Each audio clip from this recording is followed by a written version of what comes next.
प्रतिष्ठित व्यापारी नै हो उहाँ, होइन, मेडिकल व्यवसायी हो। उहाँका होटलहरू व्यापारहरू ठुला छन्। उहाँलाई कुनै के अरे सोधपुछको क्रममा प्रहरीले गिरफ्तार गर्न जाँदा अथवा नियन्त्रणमा लिँदा बिहानको बेला ल्याए पनि हुन्थ्यो। तर एउटा कुरा के हुन्छ भन्दा अब कतिपय अवस्थामा सुरक्षाकर्मीहरूले कोही व्यक्तिलाई नियन्त्रणमा लिन जाँदा, होइन, सबुतमाथि प्रमाणमाथि ध्यान दिएर मात्रै जान्छ कि त्यो हाम्रो अभ्यास छ। जस्तो रातको बेलामा कतिपय बेला नगइकन बिहान जाने अवस्था आयो भने त्यो बेलामा कतै प्रमाण केही लोप हुन्छ कि लिखित डकुमेन्ट होला अथवा केही होला, भौतिक सबुत होला, जेसुकै होला, डिजिटल प्रमाण होला, जेसुकै होला, त्यो लोप हुन्छ कि भन्ने चाहिँ नि एउटा मनसाय राखेर त्यो सोच राखेर पनि व्यक्तिलाई रातकै समयमा पनि ल्याउने अभ्यास छ। जबकि हामीलाई कानुनले तपाईको सूर्यास्तदेखि सूर्योदय नहुँदासम्म गिरफ्तार सकभर गरिन्न, तर आवश्यकता अनुसार हामीले, होइन, व्यक्तिलाई नियन्त्रणमा लिन्छौँ। जहाँसम्म दुर्गाजीको हकमा त्यस्तो के प्रमाण थियो होला उहाँलाई राति नै ल्याउनु पर्ने, होइन। अब यो दुर्गा प्रसाई जस्तो व्यक्तिलाई पक्कै पनि सरकारको निर्देशन बिना त, होइन, प्रहरीमा जाहेर परे तापनि उहाँ त रिनाउन व्यक्ति हो नि त, होइन। केही समयदेखि त उहाँको पनि नाम चाहिँ नि खुबै राजनीतिमा अगाडि छ। राजाको मुद्दालाई बोक्नु भएको छ, हिन्दू धर्मको मुद्दा जुन मुद्दासँग नेपालीहरूको चाहिँ नि भावना गाँसिएको छ, हो कि होइन। हामी 81% भन्दा बढी त हिन्दू छौँ नि त, होइन। त्यसले गर्दा नेपालीहरूको भावना गाँसिएको मुद्दालाई उहाँले उठाउनु भएको छ। त्यसले गर्दा त्यस्तो व्यक्तिलाई ल्याउनु अगाडि पक्कै पनि सरकारलाई जानकारी नदिकन, सरकारको निर्देशन नलिकन त नेपाल प्रहरीले गर्दैन त्यस्तो, होइन। किनभने यो त भोलि हुने केही पनि हुन सक्ने हुन्छ नि त, होइन। त्यो कारणले यो समन्वयमा, सरकारसँगको समन्वयमा प्रहरीले गर्छ है। अब यो विशेष परिस्थिति त्यस्तो के थियो, होइन, उहाँलाई राति ल्याउनु पर्ने, त्यो त अब सम्बन्धित निकायलाई थाहा होला। तर अब 8 घण्टाको पेरिफेरीमै कायापलट हुने त्यस्तो गतिविधि त केही देखिएको थिएन। त्यस्तो केही थिएन। राति नै 10 बजे पक्राउ गर्नुको साटा बरु बिहान पक्राउ गरेको भए पनि त्यति धेरै प्रश्न उठ्थेन होला। तर जसरी दुर्गा प्रसाईको केसमा चाहिँ अब झन्डै 15-16 चोटि पक्राउ पर्नु, उहाँ त कतै भाग्ने व्यक्ति पनि होइन। जस्तो रमेश लेखकज्यू र के अरे केपी ओली पूर्व PM को उहाँकोमा त के अरे उनै थियो नि, गम्भीर मुद्दा लाग्थ्यो उहाँकोमा त, हो कि होइन भन्नु, गम्भीर हो नि त। उहाँहरूलाई जसरी बिहान ल्यायो त्यसरी ल्याएको भए पनि हुन्थ्यो, केही छैन। तर अब त्यो काम कारवाही, होइन, काम गर्ने तरिका हुन्छ। मैले अघि नै तपाईँलाई भने प्रमाणका कुराहरू पनि हुन्छन्। अब के प्रमाण त्यस्तो थियो उहाँलाई राति नै ल्याउनु पर्ने, होइन। एउटा अर्को कुरा पनि तपाईँको विकासजी एउटा के हुन्छ भने हामी व्यक्तिको नाम अलिकति प्रचलित भयो भने, धेरै चल्यो भने व्यक्ति, होइन, अनि सबैले चिन्ने, उहाँको पक्षमा एकछिनमै जनमत एकैछिनमा व्यक्तिहरू जम्मा हुन सक्ने अवस्था हुने व्यक्तिको हकमा पनि हामीले सुरक्षालाई पनि प्राथमिकतामा दिन्छौँ। हेर्नुहोस्, त्यो पक्कै हो। रविजीलाई तपाईँको चितवनबाट राति नै लैजानु पर्ने अवस्था थियो र उहाँ त अलरेडी प्रहरीकै हिरासतमा हुनुहुन्थ्यो, छानबिनकै क्रममा हुनुहुन्थ्यो नि, होइन। जस्तो चितवनबाट उहाँलाई पोखरा लिएर जानुपर्ने अवस्था आयो। उहाँले मेडिकल सपोर्ट खोज्नुभयो, होइन। अब त्यो प्रहरीले दिएको त भन्छ, होइन, प्रेसर पनि थियो भन्ने कुरा आयो त्यो बेलामा। रातिमा नलैदिएको भए पनि हुन्थ्यो भन्ने प्रशस्त आवाजहरू पनि उठे। उहाँले पनि अनुरोध गर्नुभयो भन्ने कुरा आयो। तर प्रहरीले त्यही दिन राति लयो, किनभने चितवनमा त्यही दिनै बयान लिने क्रममा त ठुलो ढुङ्गामुढा पनि भएको थियो नि त। भने भोलिपल्ट बिहानको समय पारेर लिएर जाँदा उहाँका समर्थकहरू त हजारौंको संख्यामा त्यहाँ, फेरि चुनाव नै जित्नु भएको त्यत्रो 2 पटक, यो पटक त तेस्रो पटक भयो नि त, होइन र। 2 पटक त्यस्तो तपाईँको बहुमत, उहाँको हरेक पटकको निर्वाचनको मतदान हेर्ने हो भने, मतगणना हेर्ने हो भने पहिलो जति थियो त्योभन्दा दोस्रो धेरै, तेस्रो झन् धेरै आयो, होइन। भनेपछि त्यो अपार उहाँलाई मतदाताले विश्वास गरेको। त्यसले गर्दा भोलि बिहान उहाँलाई लिएर जाँदा अब्स्टेकल्सहरू होला, किन अवरोध हुने बित्तिकै त उहाँको सुरक्षाकर्मी त ल भिड्ला, ठिक छ, भिडसँग भिडेर गर्ला। तर आफूसँग त त्यो भनौँ न, हिजो उप प्रधानमन्त्री भएको व्यक्ति, फेरि गृह पोर्टफोलियो सम्हालेको एउटा पार्टीको सभापति हो, त्यो नाताले पनि उहाँलाई पनि राति नै लिएर गयो भनेपछि दुर्गाजीको हकमा पनि सिक्युरिटीको कुरा पनि मलाई लाग्छ सुरक्षाकर्मीले चाहिँ नि एसिस्टमेन्ट गर्यो होला, त्यो लाग्छ मलाई। यो चाहिँ अब तपाईँहरूको धारमा चाहिँ यसरी सोच्नुहुन्छ, तर आम नेपाली जनताले त त्यसरी सोच्दैन होइन, नेपाली समाजले बुझ्दा पनि बुझ्दैन। अनि सिधा भाषामा बुझिरहेको हुन्छ अब रातिमा चाहिँ पक्राउ गर्यो भने सरकारले दमन गर्यो भन्ने नै बुझ्छ विशेष गरी। अब अहिले दुर्गाजीकै केसको कुरा गर्ने हो भने पनि अब बिहान लिएर गएको भए नि हुन्थ्यो भनेर जसरी प्रश्न उठाइरहेका छन् अरू नेताहरूलाई र दुर्गा परसाईजीको केसहरूमा चाहिँ अलिकति फरक चाहिँ देखिएको छ होइन, तपाईँले कसरी जस्तो कि अब पूर्व नेताहरूलाई घरमा जाने, कफी खाने, कुरा गर्ने, अनि आएर फर्किने त्यस्तो प्रवृत्ति हुन्छ भने कसैले त अहिले बोलेकै भरमा राति कतिखेर उठाएर लिएर जान्छन् भन्ने पनि टुङ्गो नहुने परिस्थिति भयो। अहिले के छ भने हेर्नुहोस् अवस्था यस्तो गम्भीर छ, भर्खर उहाँलाई हिजो ल्यायो होइन, अस्ति मात्रै सहमतिको सम्झौता भयो। हजुर, सहमतिको कागजको मसी सुक्नै पाएको छैन हेर्नुहोस्, हो कि होइन? बडा गम्भीर विषय छ कि हेर्नुहोस्, मुलुक धन्न साम्प्रदायिक दङ्गामा फसिसकेका थियो। सबैको नागरिकहरू, पोलिटिकल पार्टीहरू होइन, अहिलेको सरकारले देखाएको गम्भीरताको कारणले गर्दा मुलुक चाहिँ नि भनौँ न देश अहिले सुरक्षित चाहिँ नि अवतरण गर्यो होइन। केही ठुलो हुन त 3 जना व्यक्ति मर्नु नै ठुलो हो नि होइन, तर त्योभन्दा ठुलो हुन पाएन नि। अझ यो राष्ट्रिय 3-4 वटा जिल्लामा यो फैलियो होइन, तर पनि त्यसले उग्र रूप लिन पाएन, थप ड्यामेज चाहिँ हुन पाएन। हुन त व्यक्तिको सम्पत्ति पनि गयो, करिब मध्य प्रदेशको त सबभन्दा ठुलो डिपार्टमेन्टल सप हो रे त्यो, सुनेको मैले, त्यो पनि गयो, ध्वस्त भयो। हेर्नुहोस् त अहिले त कति अराजक छ हेर्नुहोस् त, व्यक्तिको सम्पत्तिको त ग्यारेन्टी नै भएन कि। अब त कुन बेला तपाईँको मेरो उहाँको सम्पत्तिमा आगो लाग्छ थाहा नै नहुने भयो। यो त गम्भीर चाहिँ नि सरकार त अब यो कानुनमा यो आगजनी गर्ने व्यक्तिहरू यसरी नोइङली के डेलिबरेटली फेरि कुनै सरकार नभएको व्यक्तिको जल्न हुन्छ हुन्न नि।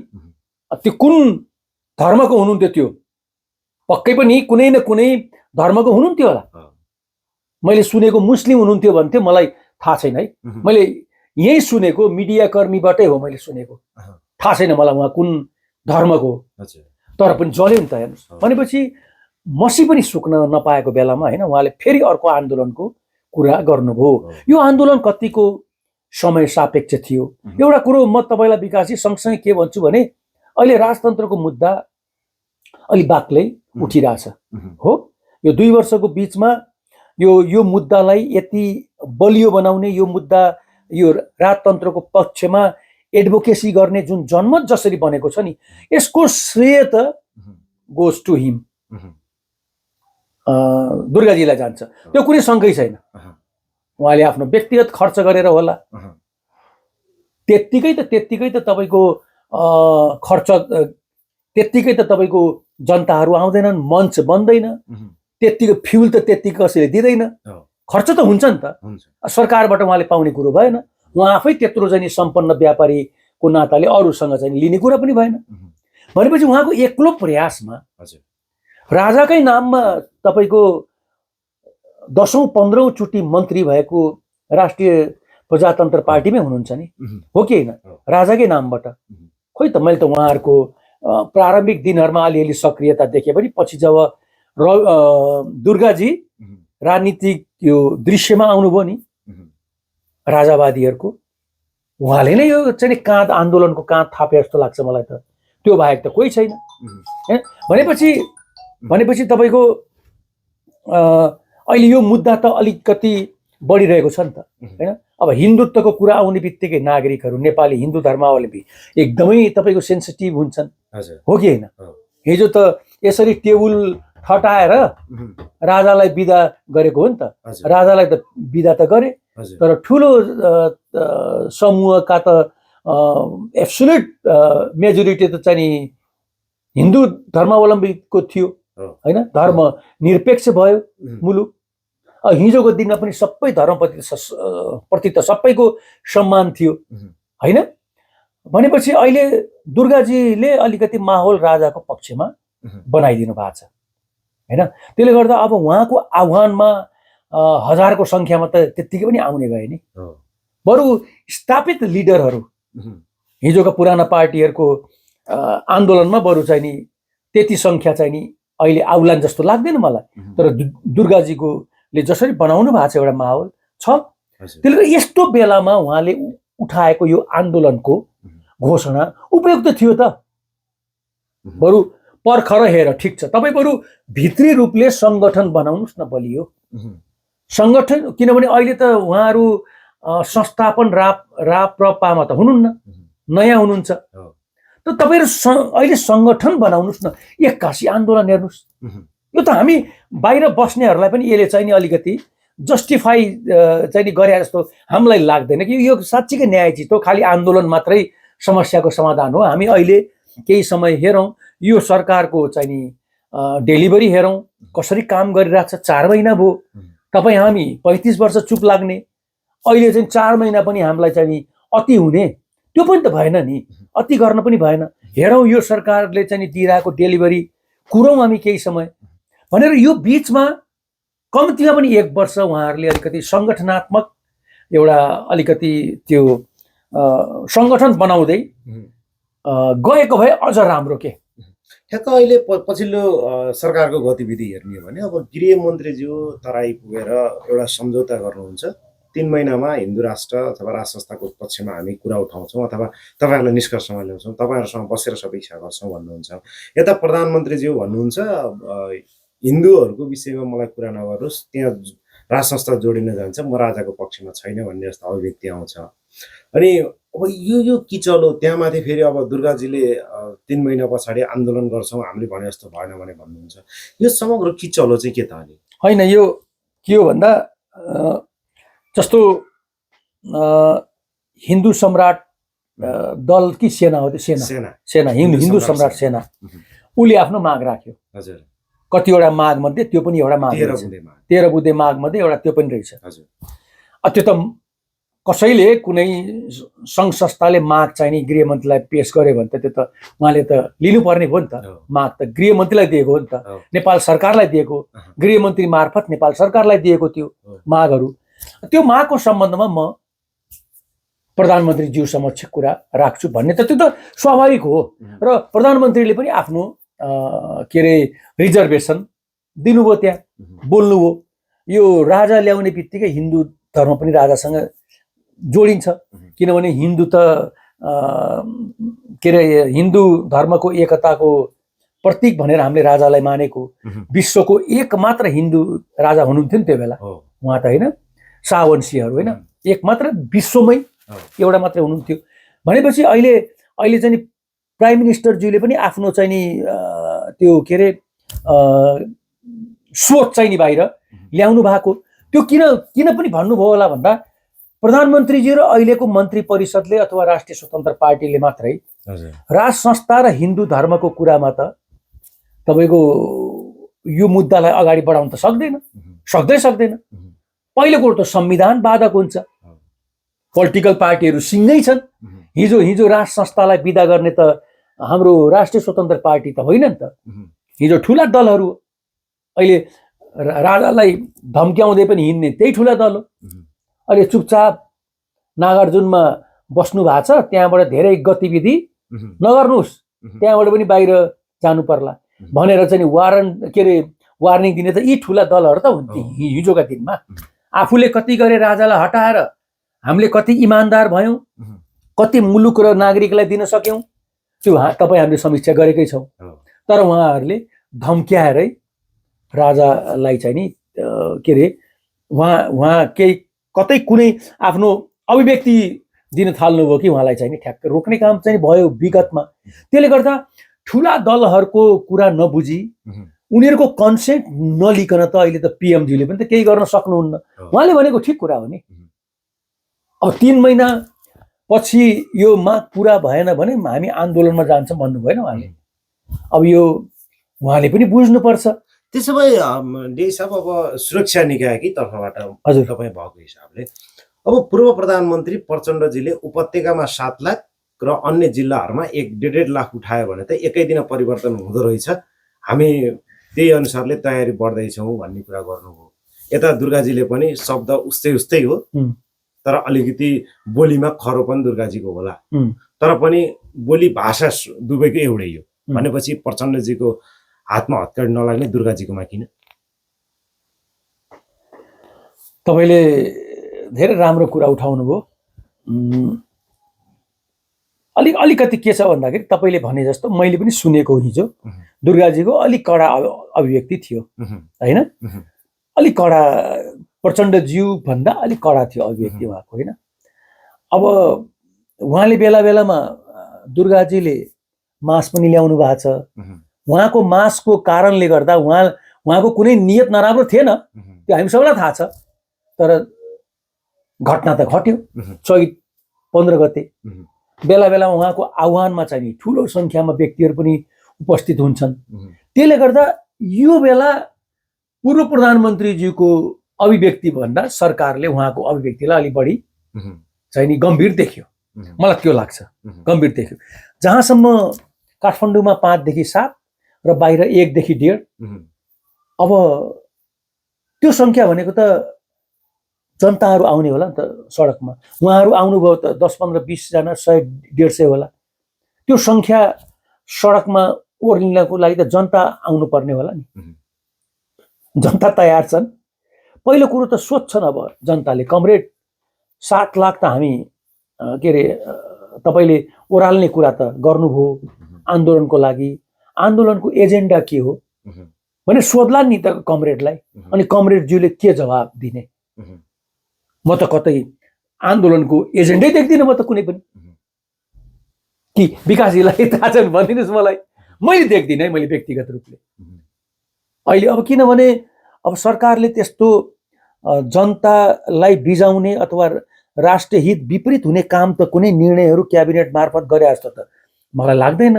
एकदम हिजोका सरकारहरूले सम्बोधन गर्न नसकेका, नचाहेका, सम्बोधन गर्न नसकेका र नचाहेका विषयहरूलाई अहिलेको चाहिँ क्याबिनेटले सरासर निर्णय गर्दै चाहिँ आइरहेछ। धेरै पदहरूमा चाहिँ कम्पिटिसन पनि होइन, प्रतिस्पर्धा गरिरहेछ हो, आलोचना पनि यदा कदा भइरहेछ। हिजोका दिनमा आफन्तलाई भर्ती गर्यो भनेर आलोचना गर्नेहरू अहिले नयाँ राष्ट्रिय स्वतन्त्र पार्टीको सरकारले आफन्तलाई पनि 2-4 ठाउँमा राख्यो भन्ने पनि आलोचना भएको छ। तर म के भन्छु भने हिजो 100 जना भर्ना गर्नुभयो उहाँले, यो एक्जाम्पल हिजोकाले, आज 3 जना भयो होला, त्यसमा के ठुलो कुरो भयो? उहाँहरूले नियुक्ति नै दिनुभयो रे। ती व्यक्तिहरू त तपाईँको के अरे क्राइटेरिया नमिलिकन त नियुक्ति त चाहिँ पाउँदैनन् होला। भनेपछि यसलाई यो रूपमा हेरौँ न, हिजो पुरै भएको थियो हजुर पाटोलाई त्यसरी हेरौँ, त्यो पाटोलाई त्यो पनि हेर्न मिल्यो हजुर। फेरि यता अर्को पाटोलाई हेरौँ, 24 मन्त्री मध्ये 18वटा मन्त्री झारियो सरकार, तर सल्लाहकार राखिदियो 55 जना। यो गलत कुरा हो, एकदम गलत कुरा हो। आखिर तपाईँ अहिले दरबन्दी अहिले भन्नुहोस् न, निजामती कर्मचारीहरूको एज ब्यारियर लगाउनु भएको छ किन? जनशक्ति कम गर्न हो। धेरै दरबन्दीहरू खारेज गर्दै जानु भएको छ किन? दरबन्दी कम गर्न। आर्थिक मितव्ययी, मुलुक आर्थिक दबावमा छ, त्यही त हो नि होइन? अनि फेरि आफूले किन कतिजना रे? 55 जनालाई हेर्नुहोस् त। एकातिर मन्त्रीको सङ्ख्या हामी कम गर्छौँ, एकदम राम्रो कुरा हो। 55-62 मन्त्री त हामीले नै देख्यौँ, तपाईँले पनि देख्नुभयो, मैले पनि देख्यौँ। अहिले एकदमै इतिहासमै नभएको कुरा तपाईँहरूले गर्नुभएको छ। इतिहास भन्नाले पहिला पहिला हुन्थे 6 जना 7 जना पनि हुन्थे, त्यो अहिले प्रजातन्त्र आएपछिको मैले यो कुरा गरिरहेको छु होइन। बिपी कोइरालाको सरकारमा, त्यसपछिको सरकारमा हुन्थे 5 जना 7 जना हुन्थे, त त्यसपछिको मैले गरिरहेको छु। अब यत्रजना व्यक्तिलाई तलब भत्ता त खुवाउनै पर्यो, विशिष्ट श्रेणीको चाहिने सुविधा दिनु पर्यो। यता अब मन्त्रीहरू 5-7 जना घटाउने, तर सल्लाहकारहरू 55 झन्डै 50-55 राखिदिने भनेपछि त त्यो अर्थहीन देखियो हो। जस्तो अहिले एउटा बागमती प्रदेश हो कि कहाँ हो, मन्त्रीको सङ्ख्या घटाइदिनु भयो, मन्त्रीको सङ्ख्या कम बनाउनु भयो, के मन्त्रालयको सङ्ख्या घटाउनु भएको छ। 5 जना मन्त्रीलाई त बिना विभागीय मन्त्रीको जिम्मा दिनुभएको छ। के अर्थ किन देखावा किन गर्ने? राख्नुस् न, बरु त्यो मन्त्रालय राख्नुस् न। मन्त्रालय राखे पनि बिना विभागीयहरूलाई, अहिले मन्त्रालय नभए पनि बिना विभागीयहरूलाई मन्त्रीको तलब भत्ता खुवाउनु नै भएको छ। राखिदिनुहोस् त्यो मन्त्रालय। यस्तो नहोस् के। हेर्नुहोस्, तपाईँले भने ठिक हो, एकातिर तपाईँ मितव्ययी हुँदै हुनुहुन्छ भने अर्कोतिर अतिरिक्त चाहिँ नि आर्थिक दायित्व पनि बोकाउँदै हुनुहुन्छ देशलाई। त्यो पनि त ठिक होइन। जनतालाई एकतिर देखाएर अर्कातिर छारो हाल्ने काम पनि त्यो गलत काम गर्न हुन्न। नमुना भनेपछि नमुनै हुनुपर्छ। हेर्नुहोस्, अधिकांश एकदमै भन्नुहोस् न, धेरै कुराहरू त एक्जाम्पल लिनुपर्ने छन् नि अहिलेको सरकारले गरेको कामहरूमा। धेरै कुराहरू त उदाहरणको रूपमा चाहिँ हामीले ग्रहण गर्नुपर्ने खालका छन्। तर यस्तै एक दुईवटा चाहिँ निर्णयले गर्दा एकदमै आलोचना चाहिँ हुन्छ। यो कुरामा अलिक सतर्क चाहिँ हुनुपर्छ। सरकारको अन्ततः कतै कसैसँग डर छ भने अहिले पछिल्लो समय दुर्गा प्रसाईसँग डर भएको देखियो अहिलेको परिस्थितिमा। भनेपछि कता कता सरकार दुर्गा प्रसाईसँग डराइरहँदाखेरि प्रहरी प्रशासनलाई अलिकति कमजोर बनाउँदै त होइन भन्ने पनि प्रश्न छ। सामान्य कुराहरूमा पनि पक्राउका कुराहरू गरिरहँदाखेरि नेपाली जनताबाट प्रहरी प्रशासनको मनोबल गिराउँदै पो हो कि भन्ने पनि यस्तो छ। पछिल्लो पटक यो गिरफ्तारी भन्दा अघिल्ला गिरफ्तारी उहाँलाई जब छोडियो नि, छोडेपछि आजको दिनसम्म भनौँ न, हिजोको दिनसम्म त उहाँलाई त हिरासतमा लिएकै छैन। उहाँले बोल्दै हिँड्नु भएको छ ठाउँ ठाउँमा, होइन? अलिअलि कडा अभिव्यक्ति पनि छ, कहीँ ब्यालेन्स छ, कहीँ चाहिँ नि तपाईँको ठिकै हिसाबले पनि बोल्नु भएको छ, बोली त राख्नु भएको छ नि डेली। अब अहिलेको चाहिँ नि उहाँको गिरफ्तारी भनेको अलिकति यो त सहमतिको बुँदाहरूमा त मसिनै सुक्न पाएको छैन कि साँच्चै। हेर्नुहोस्, अहिले तपाईँ हामीले पनि एउटा बाहिर बसेर स्वतन्त्र नागरिकको भूमिका निर्वाह गर्नुपर्ने अवस्था छ। हेर्नुहोस्, किनभने भर्खर त्यो पीडितहरूको आँसु पनि सुक्या छैन। हेर्नुहोस्, सम्झौता भर्खर आलो छ, होइन? अहिले पनि कतिपय ठाउँहरूमा चाहिँ नि निषेधाज्ञा छ। कर्फ्यू लिफ्ट भयो होला, निषेधाज्ञा छ कतिपय ठाउँहरूमा। त्यो भनेको के? सुरक्षाकर्मीले इन्टेलिजेन्सले दिएको सूचनाको आधारमा प्रशासनले निर्णय गरेको हो नि त। अहिले अवस्था नर्मल भएको छैन है सर, त्यो आधारमा हो नि त, नभए त हट्थ्यो होला नि त। त्यो कुरालाई पनि हामी सबैले बुझ्नुपर्छ। हेर्नुहोस्, अब हो दुर्गा प्रसाईजीले राजाको पक्षमा बोल्दा र हिन्दू राष्ट्रको वकालत गर्दा उहाँलाई समात्यो फेरि पनि भन्ने एउटा चाहिँ नि पक्षको भनाइ आउँछ पक्कै पनि।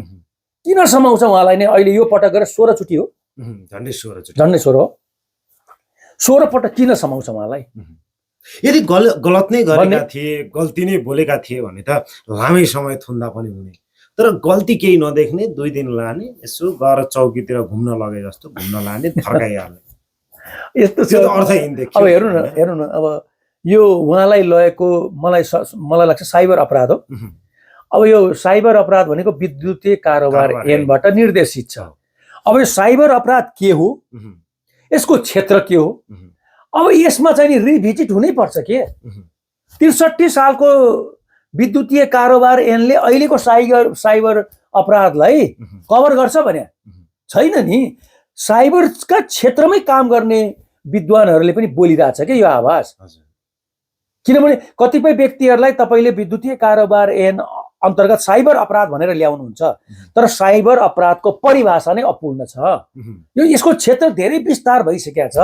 अब त्यो विस्तारित क्षेत्रलाई पनि कभर गर्ने गरेर नयाँ कानुन ल्याउनुहोस् भन्ने कुरा छ कि। जस्तो के अरे सूचना प्राधिकरण, के अरे सूचना न्यायाधिकरण, एउटा होइन सूचना विभाग होइन, सूचना न्यायाधिकरण भनेर एउटा चाहिँ नि ठुलै तपाईँको अधिकार सम्पन्न, त्यसमा न्यायाधीशको अध्यक्षतामा होइन त्यो प्राधिकरण बन्ने, त्यसमा कम्प्युटर विज्ञ, साइबर विज्ञ राखेर होइन नयाँ चाहिँ नि ड्राफ्ट गर्ने कानुन भन्ने कुरा त आएकै पनि 16 वर्ष भयो।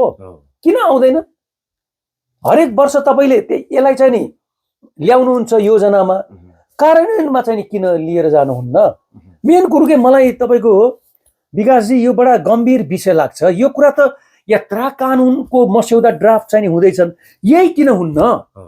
तपाईँले सुन्नुभयो होला कति हाम्रै पुलिस अफसर पनि साइबरमा काम गर्नेको पनि उनीहरूले आफ्नो समस्याहरू बेला बेलामा भन्ने गरेको यहाँलाई पनि त थाहा होला नि त। भने अहिले पनि तपाईँ मान्नुहोस् या नमान्नुहोस् अदालतले पनि हामीले पनि होला, सायद हामीले पनि होला, अदालतले अन्य निकायहरूले जसले कि चाहिँ साइबर अपराध यो मुद्दा को अनुसन्धान गर्छ नि हैन, अहिले पनि उहाँहरूले चाहिँ नि विशेषज्ञ हायर गर्नुहुन्छ भन्ने मैले सुनेको छु। किनभने छैन नि त, कोर्टमा पनि सम्भवतः छैन होला विशेषज्ञता यो क्षेत्रको, किनभने मुद्दाको निर्णय गर्दाखेरि त कोही व्यक्तिलाई अन्याय नहोस् भनेर न्यायालयले पनि चाहन्छ नि।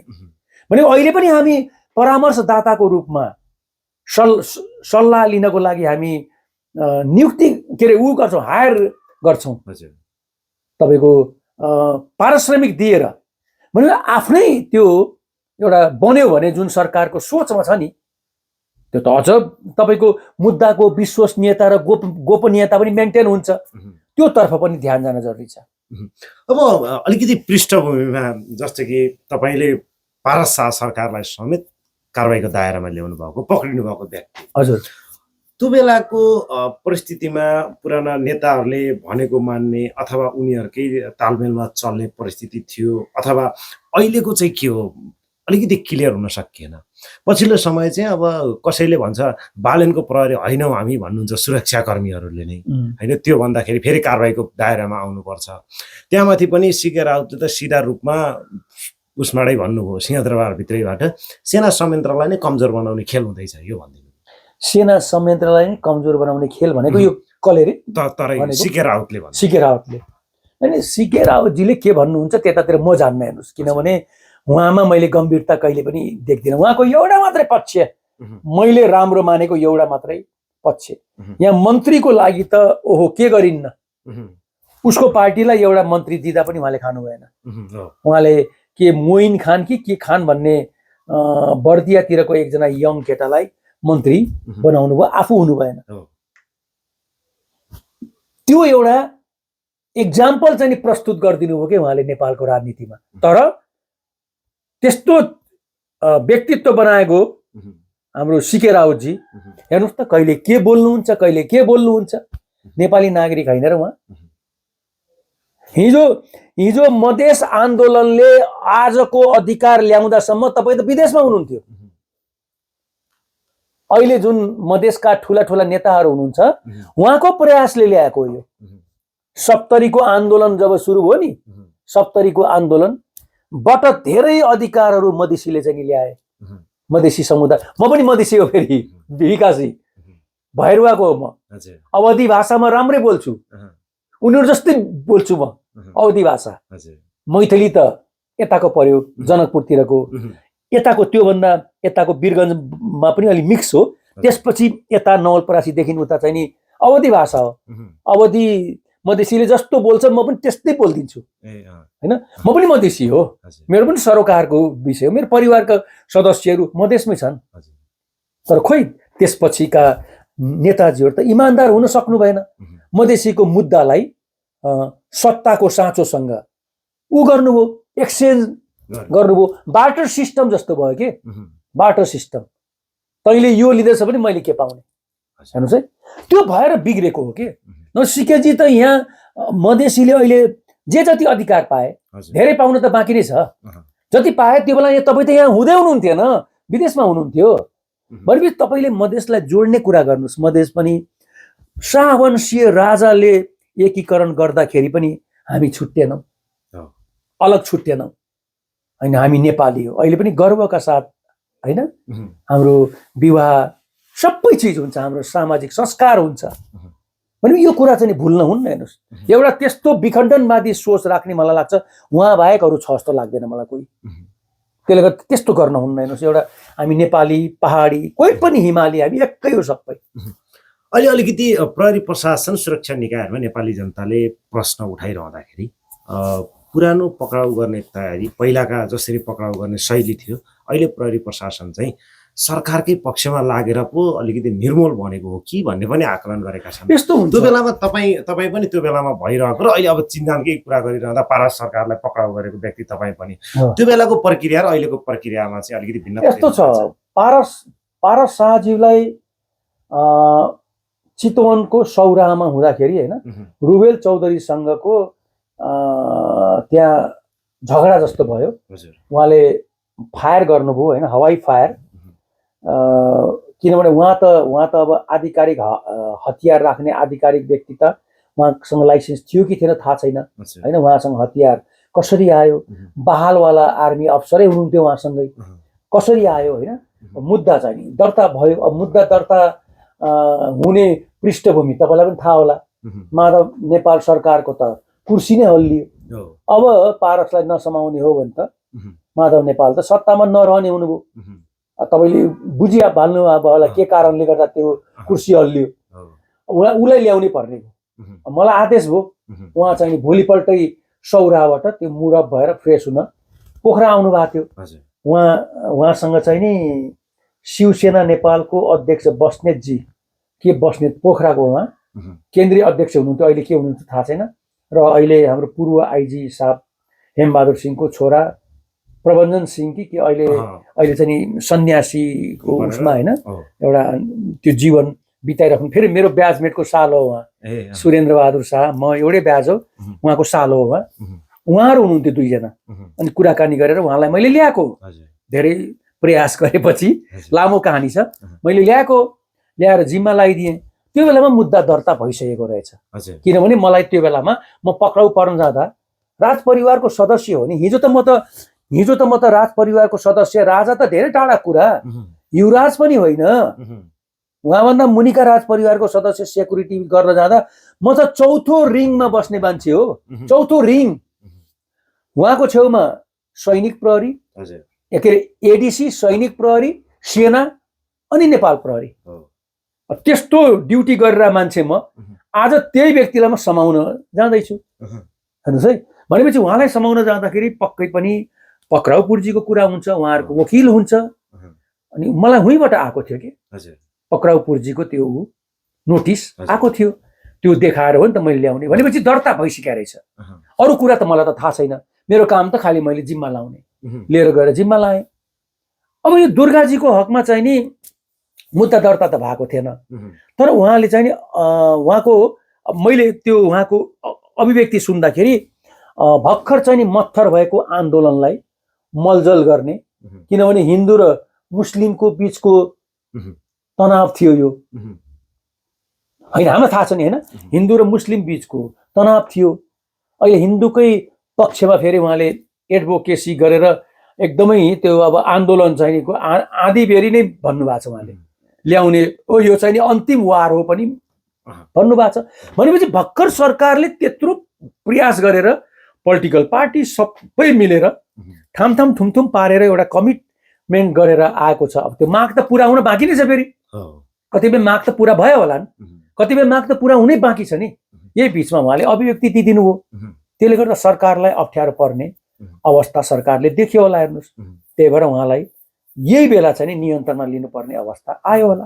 ठ्याक्कै अलिकति यो सरकारले अथवा गृह मन्त्रालय सुदनजीले जसरी एउटा सम्झौता गर्नुभयो तराई पुगे पछाडि, ती सम्झौता गरेका पात्र पनि चुनावी मैदानमा चुनावको माहौलमा रासपालाई नै सपोर्ट गरेर झन्डा बोकेर हिँडेका पात्रहरूको तस्बिरहरू सार्वजनिक भयो। को भन्नुहोस् त? जसले सम्झौता पत्र बुझिरहेको छ त्यही पात्र चुनावमा रासपालाई नै सहयोग गरेको पात्रहरू भनेर सामाजिक सञ्जालमा तस्बिरहरू भाइरल छन्।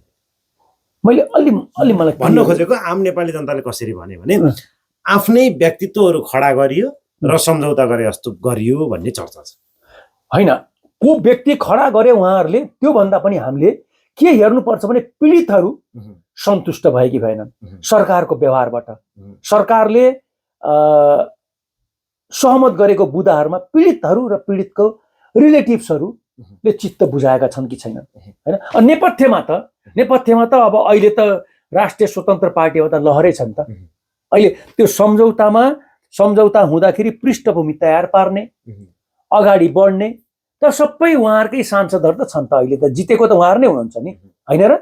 अब तपाईँ मधेसमा तपाईँको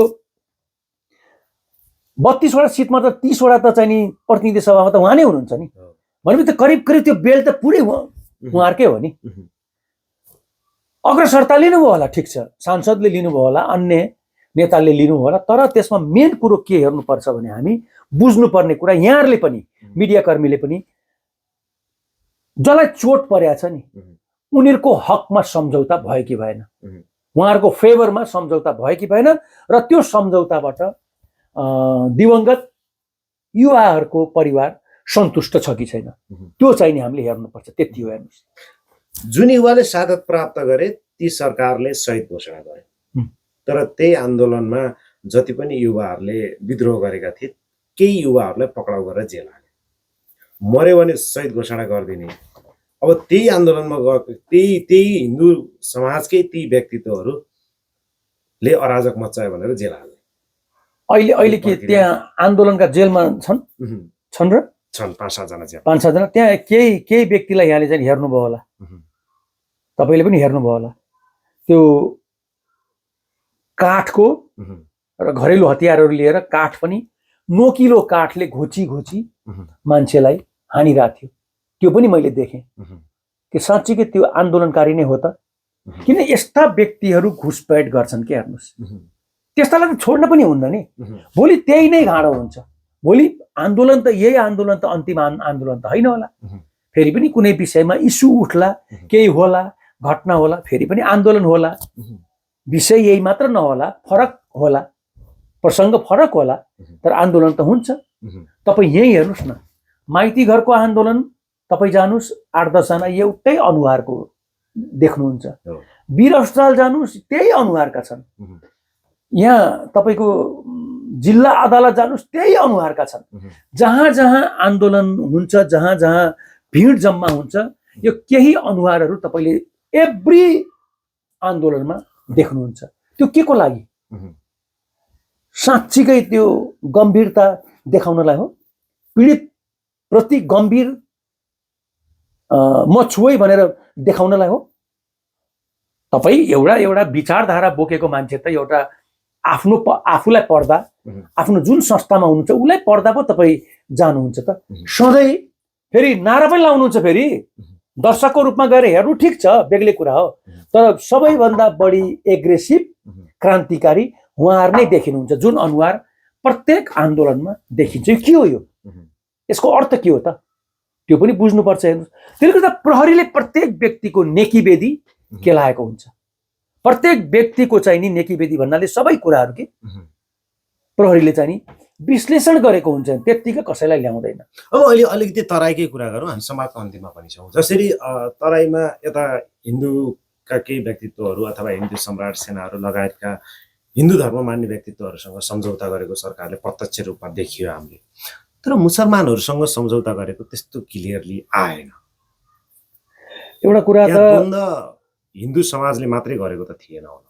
होइन, हिन्दू समाजले मात्र गरेको होइन, अहिले क्षति बढी बिहोर्यो हिन्दू समाजले, होइन? अब एउटा कुरा, अब यो कुरा समितिले सम्भवतः आज बुझाउने कुरा छ, रिपोर्ट, होइन? म यहाँ कोठामा बसेर सबै कुरा भन्न चाहन्न, होइन, किनभने म प्रत्यक्षदर्शी पनि होइन, तर एउटा जिम्मेदार सरकारी ओहदामा भएको एकजना व्यक्तिले पनि बोलेको मैले सुनेको छु। त्यहाँ म तथ्याङ्क विभागको कर्मचारी हो, टाठो बाठो नै हुनुहुन्थ्यो उहाँ, एकदमै बुझेको जस्तो तपाईँले पनि हेर्नुभयो होला।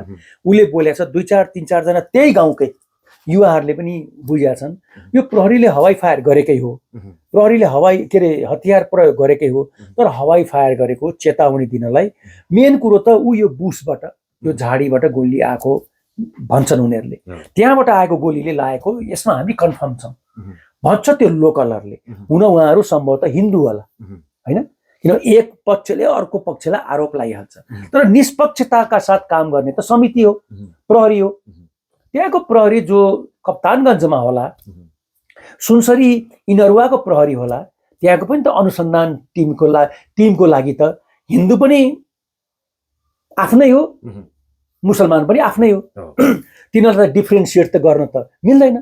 त्यसले गर्दा निष्पक्ष अनुसन्धानबाट यो कुरा बाहिर आउने विषय हो कि यो, होइन? त्यो कुरामा चाहिँ नि अब सबैले गम्भीरता देखाउनुपर्छ, होइन? त्यो नै भयो भने अर्को पटक चाहिँ नि आन्दोलन भइहाल्यो भने पनि एउटा अनुसन्धान गर्ने टिमलाई, होइन, हामी जिम्मेवार नागरिकलाई पनि एउटा सबक चाहिँ नि सिक्ने मौका पनि मिल्छ। निकै व्यस्त बावजुदका समय पनि हामीलाई समय उपलब्ध गराइदिनु भयो। मेरो बौद्धिकताले नभ्याएको र तपाईँलाई केही भन्नु मन छ भने प्लिज। होइन सोधिहाल्नु भयो तपाईँले विकासजीले।